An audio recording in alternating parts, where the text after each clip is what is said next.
Parshas Yisro. This shmuz is adapted from a shmuz of Moran Hagoyin Reb Henoch Leibowitz, Zechat Tzaddik L'Vrocha. It says in the Aseres HaDibros, in the Ten Commandments, Lo yisach moed beis reyecha. Do not covet thy neighbor's house. Don't desire. Your neighbor has a beautiful home, and you might want to desire to have that home. You're not allowed to do that. Lo yisach moed. Lo yisach moed eishes reyecha. Don't covet the wife of your neighbor. Your neighbor has a very beautiful wife, and you would like her. That's the Yisro of the Yisro D'Oraisa. Leisach mereishes reyecha. The penetrating question that many people ask, and we're quoting Rabbi Avram Eben Ezra, is how can a person possibly control the yearnings of his heart? It comes by itself. Ayin roya v'alev chomet. It's a pasuk somewhere. The eye sees and the heart desires. So how could you stop? How could you stop it? How could you control it? How could the Torah demand something of us that we can't possibly control, that we can't possibly do? Eben Ezra answers this question with a parable, with a moshel.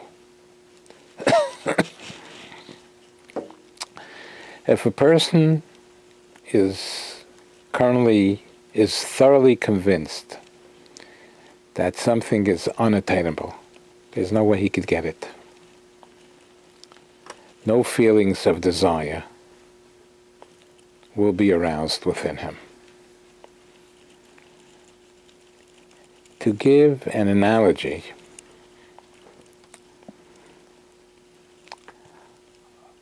a common villager who would see a beautiful princess would never dream of trying to marry her. He knows that's an impossibility. She would never agree to marry him. In such an instance, no feelings of desire for her would be aroused within him. He would realize there's no chance that she would marry him. Likewise, another mashal he gives, no rational person would ever dream of growing wings to be able to fly in the sky, since he knows that this is impossible. Similarly, every person must understand that something not decreed for him by heaven was never destined to be his. His neighbor's wife, whom the Torah forbade to him, is more unattainable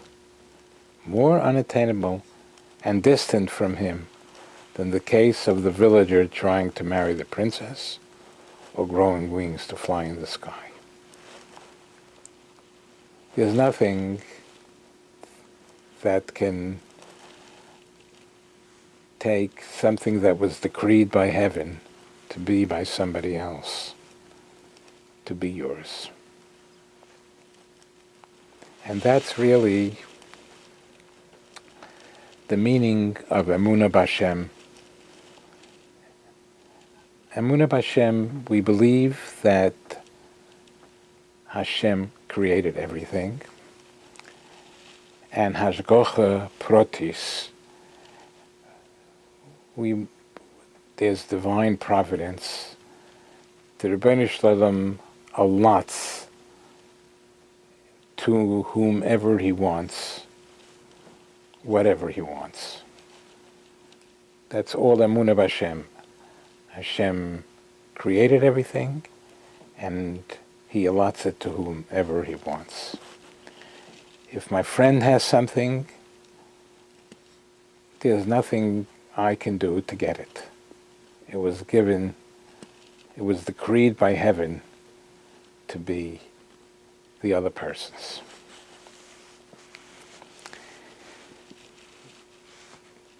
This implies that if a person does desire what the other person has, then he lacks Emunah b'Hashem. He lacks Emunah b'Hashem. He lacks Emunah that he lacks Hashgacha Protis. He lacks the Hashem allotted to whomever he wants.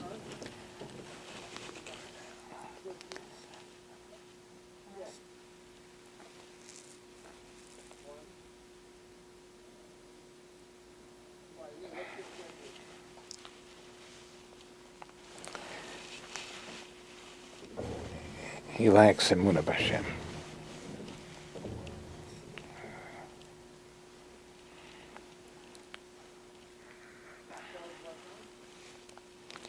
Again, as we just said, that a person who desires what the other person has, he could be doing everything right. He could be learning Torah. He could be learning Torah, and he could do chesed, and he seems to be a fine yid. There's only one thing. He's desirous of his neighbor. That person is lacking in a major mitzvah, the mitzvah of Emunah b'Hashem.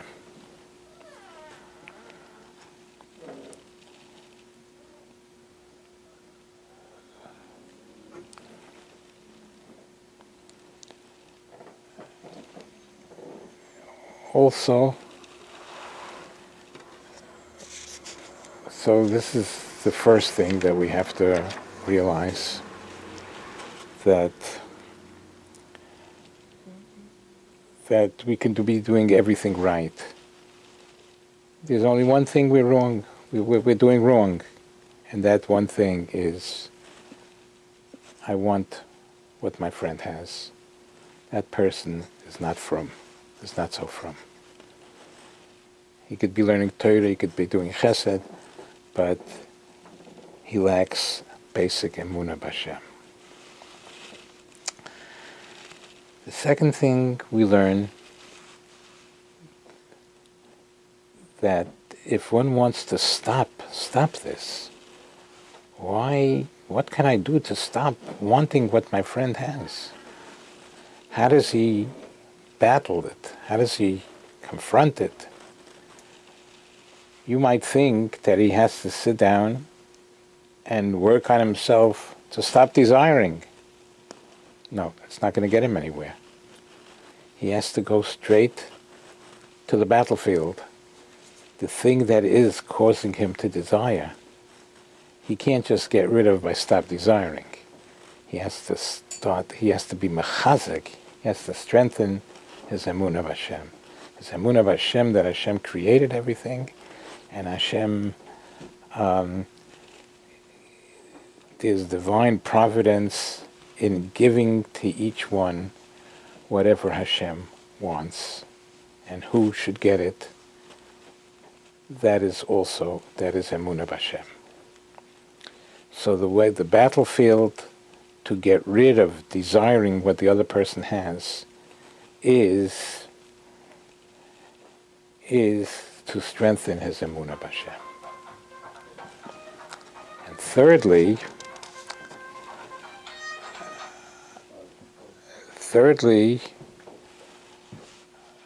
a person who desires what the other person has may think that he is nichshal, that he is stumbling, that the thing that he's doing wrong is bein adam lachaverei.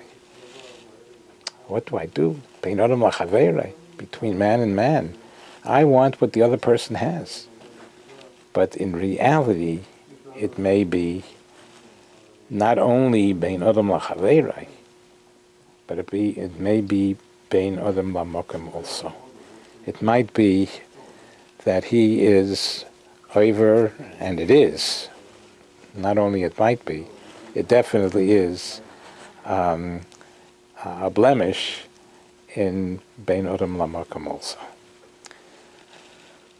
So that's to sum it all up. A person must be mechasek his emunah b'Hashem and know that what Hashem gave me, it's because Hashem wants me to have it. What Hashem gave my friend, it's because Hashem decreed so. Min hashamayim, there's nothing in the world that could change it. Nothing. The Eibishter should help us. We should be mechasek ourselves in emunah and be able to trace what is causing us to see what the other person has.